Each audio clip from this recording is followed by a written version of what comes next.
baraciye ubwenge mu guteka umutwe wo kuri igihugu ndababwire cyari ibintu murambona nkavuga nti iyi ni laboratoire n'ibyakozwe n'umuntu n'ibyakozwe iyi ni laboratoire zashabwenge zanta gukora ibikorwa by'iterambere mugabo ubwenge bwo kunyonora kurondera ingene biba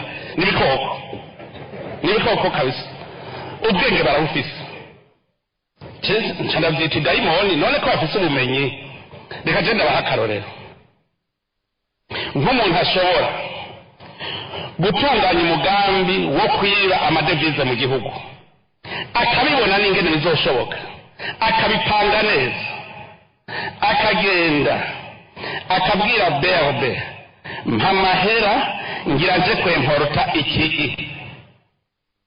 uwo muntu iyo sosiyete ntiga yemporta no kwemporta akamenya yuko ayo mahera bazoya transfera kuri konte yiwe Dubai kuko azi ko Dubai ari paradis fiscal agaca agenda agacatora mu ivarize agaca yazana agaca yagurisha kuri marché noir agaca uwo mudandaza nawe yaguze wewe yemporta agaca yasubiza muri bankobu agaca asaba berube isubire gutransfera yandi nyene yabaye feke berube niyo yatransfeye igaca isubira ikatransfera ubugira kabiri igasubira ikatransfera ubugira gatatu kuko n'uwo wundi acayazana mu mufuko akayazana hanyene jemba rimwe n'umugwiza atunga yogera muri berube agatora amahera akaja i Dubai akagira iki ngo ayo mafaranga agasubira makaza ngaha ngo agasoza kuyatora ngo atacazanye agacatora mu ivarize agaca yazana agaca yagurisha kuri marché noir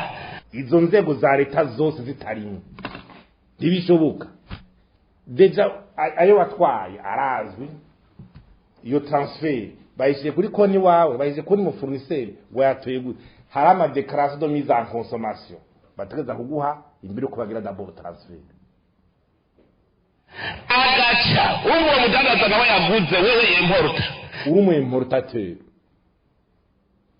nyingo jagura ibintu n'inzira zibiri hari cyo bita credit documentaire bibambara kimbwa amadokima yose yerekana ko byinjiye n'amamezo y'aba expert yabiravye yabibonye ivyo n'ibintu nakozemo ushaka kuba naho bakuri bervi kurihira kuri transfer haro déclaration de mise en consommation nuva werekana ko ibintu wagize bishitse hehe kuri port uja muri banke twabarihira ibintu uzanye déclaration de mise en consommation agaca yasubiza muri bankobu agaca asaba berube isubire gutransfera yandi nyene yabaye feke berube niyo yatransfeye igaca isubira ikatransfera ubugira kabiri none ucumbwira yuko abo bari amadovize nyimba ari umugwo muri presidence sinzi berube naba abo mwira ngo bari étranger mu gwiza tunga ari karabikora n'uwo wundi acayazana mu mufuko akayazana hanyene aho nta bwenge burimo abaguzi atunga bari prive abo twahaye kuducungira ubutunzi bwa leta nabo ba leta nyene ni banki nkuru y'igihugu nuwo mugwi wabikora bavuga ngo bo muri presidence nyimba barabiraba ni banki nkuru y'igihugu nibo baraba ico gikomba urumva rero kuza ngo n'umugwiza atunga bikora wenyene gute cyura arafashwe ndasubiye kubaramutsa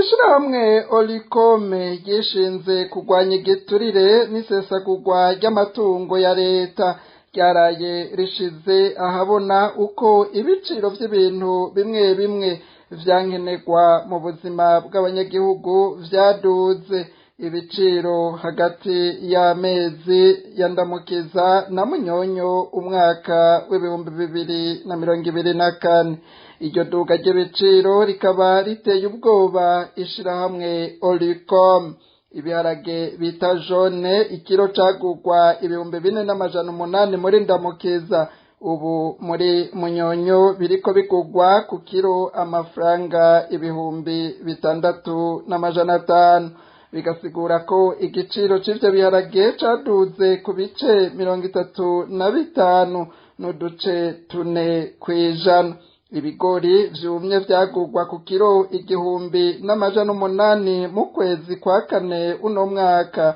Muri kuno kwezi kw'11 uyu mwaka nyene ikiro cavyo kigurwa 2,208. no kuvuga ko igiciro c'ibigori vyumye caduze 55 n'uduce 5 kwijana. Inyama z'imisoso nazo zaduze 76 n'uduce 4 kwijana.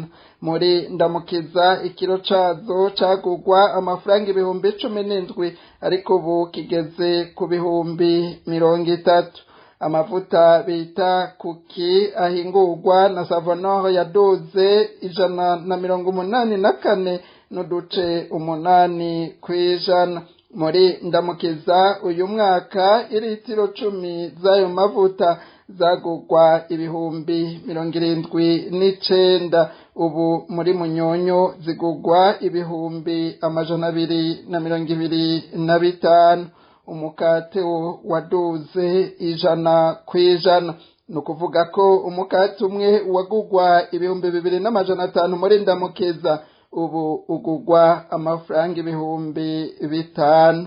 Umunyu wo guteka utahora uduga nawo waduze 120 kwijana. Umufuko wawo w'ibiro 25 wagurwa 25,000 mu kwezi kwa kane. Muri kuno kwezi kwa munyonyo ugurwa 55,000.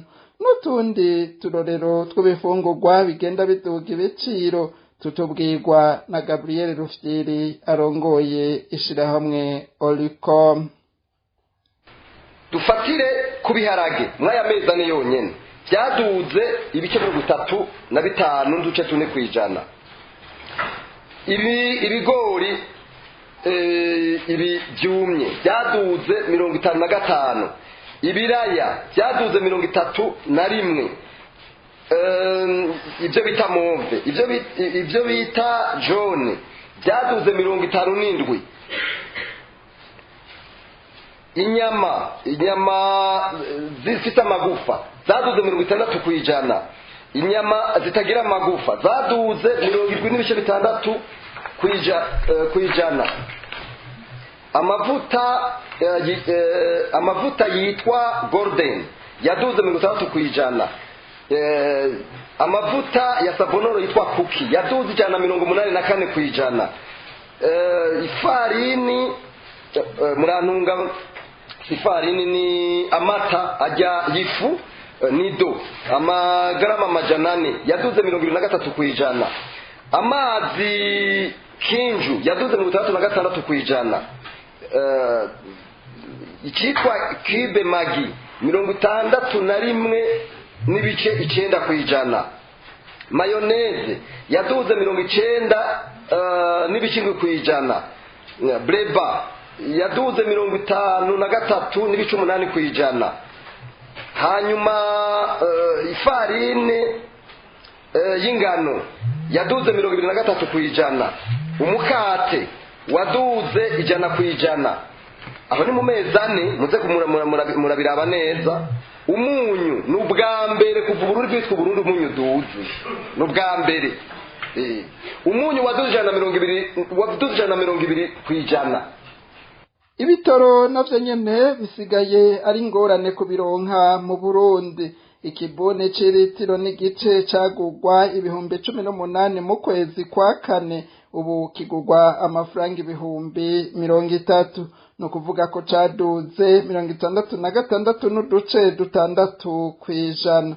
Ifumbire bita imbura yaduze 125 n'uduce 8 kwijana. Muri ndamukiza umufuko w'ibiro 25 wagurwa 31,000 ubu ugurwa 70,000. Gukotesha imodokari isanzwe bita voiture yaduze 200 kwijana. Mu kwezi kwa kane uyu mwaka yakotwa ku munsi umwe 100,000. Muri kuno kwezi kwa munyonyo ikotwa 300.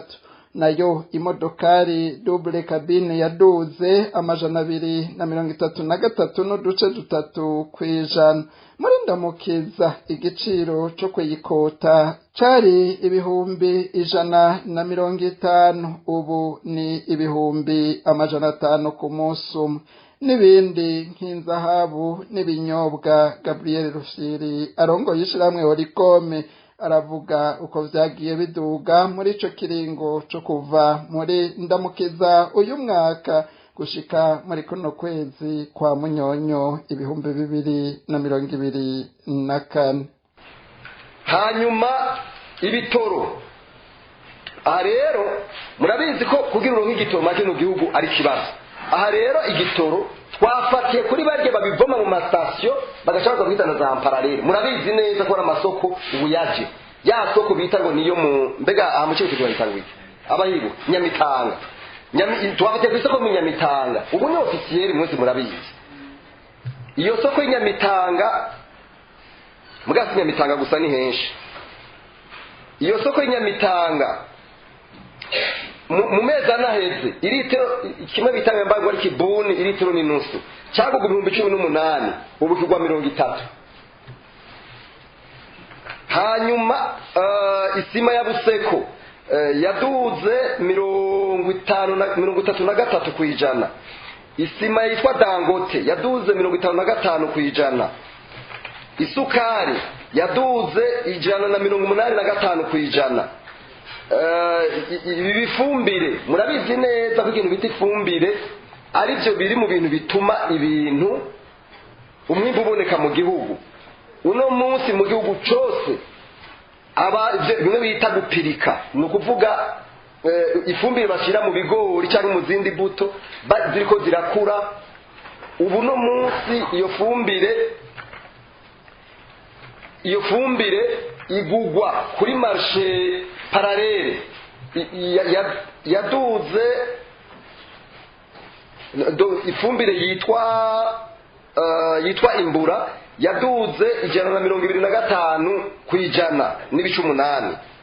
Inzahabu igarama y'inzahabu yaduze 316 n'ibice 3 kwijana. Razwari kanyimuka kubunganwa ivyo bintu byahora biduga, nukuri byahora biduga byadujana kwijana. Nukubivuga abanywa inzoga muzorabe jewe ntazonywa mugabo ndavyumva babivuga, bavuga yuko mu bubare baba bifise ari zaduze ku 36 kwijana. Iyo ni Amstel ku isoko parallele. Hanyuma Primus yaduze 63 kwijana. Ifana yaduze 56 n'ibice 2 kwijana. Gukotesha imodoka murabizi neza yuko abantu benshi bakotesha baba baja ku maziko baba bahehe imanza yaduze 200 kwijana. Hanyuma iyo ni voiture imodoka double cabine izi zisanzwe yaduza 233 kwijana. Abanyagihugu bo babandanya kubona ko ubuzima butera buzimba cyane, ngo harageze ko bikurako intwaro ikomoka kuri CNDD-FDD iriko ibashira mu bihano kubera kunanirwa no gutorera umuti ikibazo ciduga ry'ibiciro. Naho leta itariko itora inyishu ku kibazo ciduga ry'ibiciro, abarundi bakwiye kumenya ko ubuzima bwiza abagize leta babayemwo babukesha amafaranga ava mu makori n'amatagisi vy'abanyagihugu. Nivyo vyaraye bishikirijwe n'ishirahamwe Oricome mu kiganiro n'abanditse n'abamenyesha makuru kwiduga riteye ubwoba ry'ibiciro mu gihugu c'u Burundi. Abatowe n'abanyagihugu nabo nyene ataco bariko bavuga kuri iryo duga ry'ibiciro. Ishirahamwe Oricome ribona ko nabo nyene bafatanije n'abagize leta mu kurondera ineza yabo gusa. Ninete Nancy Mutoni niwe tubaza iyi nkuru. mwishirahamwe Orikome bamaze guca ijya nino ibintu bitari bike mu kurondera ibintu igihugu gikenera bishika kuri 34 basanze ibiciro byabyo byagiye biduga. Iryo shirahamwe kuri ico kibazo bavuga ko bashira imbere inyishu, ariko iryo shirahamwe risanga abagize leta cane cane umushikiranganji mu byo jejwe harimo ubudandaji baguma binumiye, ntibafata umwanya wo gusigurira abanyagihugu impamvu ibiciro biriko biduga ku rugero ruteye ubwoba. Orikome ikibutsa abanyagihugu ko bagize leta bayeho neza kubera amakori n'amataxi y'abanyagihugu. Abanyagihugu rero bafite uburenganzira bwo kubaza abagize leta ingene ibintu by'igihugu biriko biragenda. Iryo shirahamwe ryibutsa kandi ko umuntu atwara abandi ategerezwa kumenya ko ataba ari mu kibanza arimwo kugira aneganege, ahubwo ahari kugira yikorere imitwaro n'imizigo y'igihugu n'abanyagihugu. Duhereye ku mpamvu kumvo zituma ibi bintu biba, nimvo muri leta mu by'ukuri batafata umwanya kudusigurira, ntibadusigurira. Ubona muri leta umengo hari agacerere kadasanzwe. Aho gacerere rero ntituzi ico kavako.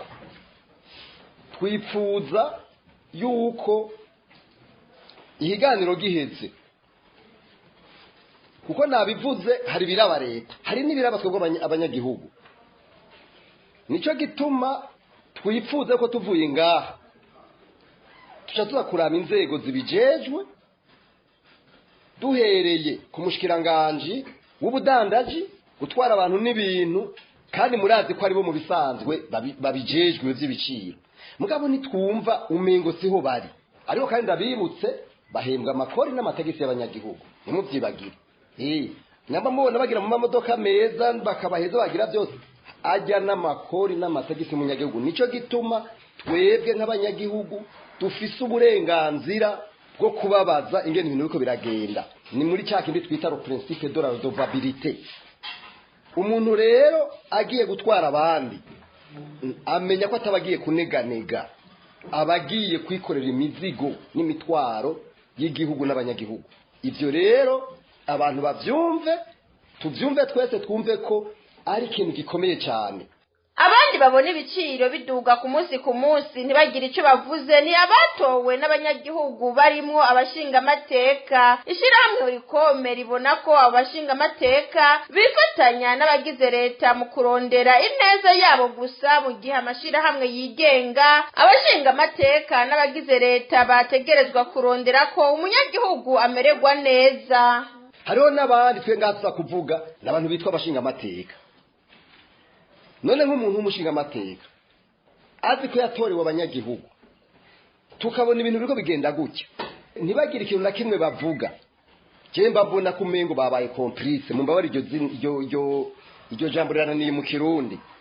Mugabo ikintu twifuza twese uko nabivuze, twese turiko mwebwe abamenyesha makuru, twebwe mu mashirahamwe yigenga, abashinga amateka nabo muri leta, twese turondera ikintu kimwe, kumunyagihugu kumwe n'igihugu yomererwa neza. Niyo ntumbero yacu, atari ivyo tuba turiko turondera neza yacu twenyene.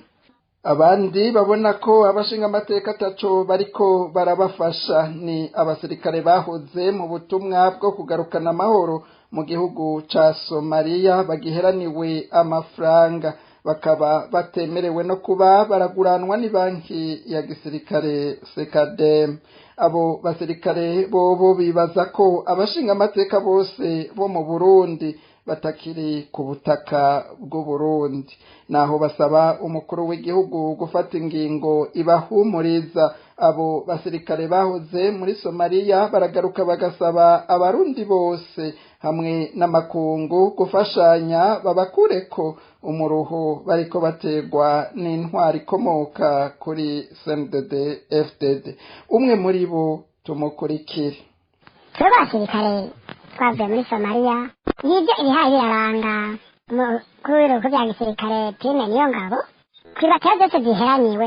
Ngubwo urutonde rw'ibatayo twagiyemwo, uko tugize n'izi batayo ya 32, 63, 64 kugira kwizo zakoresha hamwe amisombe. Ibatayo ya 35, 66, 6 8 9 71 ikadukorera ishyirahamwe atimisi kwizi bataye zose rero ko muzibona zose uko ari 10 gushika uyu munsi tugeze ko ntitwapfa twishurijwe ntitwapfa tuguranywe icyo bikoze gushika ubu ibanki Academy ya gisirikare nayo nyene yageza hiva mu gacerere ikavuga igituma kwitwe vizi batayo twavuye dufatirwa ingingo yo kutaguranwa amahera mu banki ya gisirikare ariyo Academy abakozi bakora mu banki nkuru ya gisirikare Academy iremeza neza yuko ibatayo 32 33 34 35 36 izo zitarekuriwe kugurana ideni na rimwe mu banki ya gisirikare ati kuri 37 38 39 na rimwe izo agenda ku rwego rwaho yikubita agashi bakabagurana mu ibanga bakaronswa iyo ngurane twebwe rero gushika ubu duhereye ku mukuru w'igihugu umushyikirana ryo kwivuna basi umukuru w'ibiro bikuru bya gisirikare Prime Niyongabo nta kintu na kimwe apfa dushoboreje ndetse ko tujya twinjiye no mu minsi mikuru ya Noel abaryoherwe natwe dutubitse ubavubi natwe imyidogo iri mu miryango yacu cyo kimwe na twebwe rero n'ubu tubandanya dusaba wa mukuru w'igihugu wa mushyikirana ryo kwivuna basi wa mukuru w'ibiro bikuru bya gisirikare ko dukura mu imyidogo n'amarira iyi banki yacu ya gisirikare ikatugurana ka mwana n'ikinono ngo kumva ifata iratayi mume ntitubagurana ngo tagiye mu miratayo ya 67 38 ngo na 70 ugatabura none two twakoreye nde ni umuntu twakoreye ni igihugu twakoreye ni ibihugu twakoreye ngo Prime Niyongabo bamushize kw'ireresi yatwe basirikare duherane twari ikintu kitubabaza n'ubutuma tuvuga nuko ari leta iguma ivuga ko ari leta mbyeyi leta nkozi ngabe byikora n'amahano gusa bafata ko amahano gusa nta musirikare ashobora kumburwa muri Somalia ashaka kumara imyaka 2 atapfa arongezwa amafaranga yakoreye icyo nticyabo ntigikunda turateye akamo abarundi bari mu gihugu cyacu n'abari hanze n'abaserukiye igihugu mu bindi bihugu bindi bari aha mu Burundi n'abaduserukira mu bindi bihugu bindi nubwo kose baturuhuriye uwo muruho tugaturuhishwa n'abarongoye igihugu n'abarongoye igisirikare twese twaduheraniwe amezi abiri akamara amazi none leta inanirwa no guhemba abasirikare baheraniwe amezi abiri iyo tukaba duheraniwe amezi 5 amezi 6 mumva byahava bigenda gute indahabu baratwara amakoto bagatwara amazu bakaduza mugabo kwibuka uwo bakoresheje cyangwa barungitse hanze y'igihugu ndetse ku musirikare wese ariyo akatwa amafaranga akigera mu gihe cya leta n'abashinga amateka babacecetse aribo bari kutuvugira aribo bari kuduserukira aribo bari kudukeburira abategetsi ba gisirikare aribo bari kudukeburira umukuru w'igihugu umushikiranganji wa mbere ikigega cya mbere cy'umukuru w'igihugu abo bose tuba twadasinya ahubwo ntibari n'iki gihugu cy'u Burundi mu buhinga bw'ivyuma babanze batumirira amate inyuma y'akaruhuko gato duce tubandanya n'ayandi twabateguriye hano kuri radio Haguruka. Gukora siporo atanguvu bitewe no gufungura nabi vyotuma tugwa mu nzira. Bamwe mu gwaruka rwo mu mihingo itandukanye babishikirije inyuma yo kumva ko bakwiye kwirinda indwara y'igisukari mu kugira siporo. Iyo mpanuro ikaba yatanzwe n'umwe mu bajejwe amagara y'abantu mu gihe kuri uyu wa 14 Munyonyo hahimbajwe umunsi mpuzamakungu wahariwe kurwanya indwara y'igisukari. Abatari bake mu Burundi bakaba bagendana iyo ndwara. Urwaruka rutari ruke rushima gusaba leta y'u Burundi gukora ibishoboka byose ngo yiteho abanyagihugu bayo baronke ivyankenerwa byose bibafasha kugendera impanuro bahabwa n'abajejwe ivy'amagara y'abantu. Itabishoboye naho bayisaba gutanga imihoho. Inkuru na Aline Munezero.